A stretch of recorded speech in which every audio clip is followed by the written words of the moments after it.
শেখ হাসিনা ভারতে বসে দেশকে অস্থিতিশীল করে তুলছে, সেই সাথে প্রত্যাবর্তনেরও চেষ্টা চালাচ্ছে, এমন অভিযোগ করেছেন বিএনপির সিনিয়র যুগ্ম মহাসচিব রুহুল কবির রেজভী। রোববার যশোরে গণসমাবেশে আয়োজিত এক প্রতিবাদ সমাবেশে দেশের বিভিন্ন ইস্যু নিয়ে কথা বলেন তিনি। জেলা স্বেচ্ছাসেবক দলের আয়োজনে শহরের চৌরাস্তা মোড়ে এই সমাবেশ অনুষ্ঠিত হয়। এ সময় প্রধান অতিথির বক্তব্যে রেজভী অভিযোগ করে বলেন, ৫ তারিখের পর আওয়ামী লীগের নেতারা পালিয়ে গেলেও অনেকে ঘাপটি মেরে বসে আছে।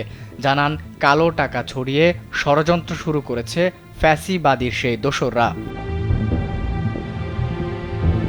রেজভী বলেন, বিরোধী দলের নেতাকর্মীদের সাজা দেওয়ার জন্য শেখ হাসিনার মতো ব্যক্তিকে বিচারপতি বানিয়ে ইচ্ছে মতো সাজা দেওয়া হয়েছে।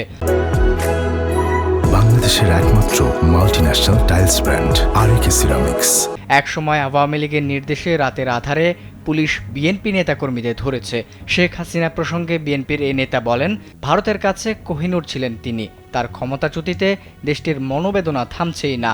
এ সময় অন্তর্বর্তী সরকারের উদ্দেশ্যে ইউপি চেয়ারম্যান মেম্বারদের ফ্যাসিবাদের বড় দোসর উল্লেখ করে তাদের এখনও কেন ক্ষমতায় রাখা হয়েছে এমন প্রশ্নও রাখেন তিনি।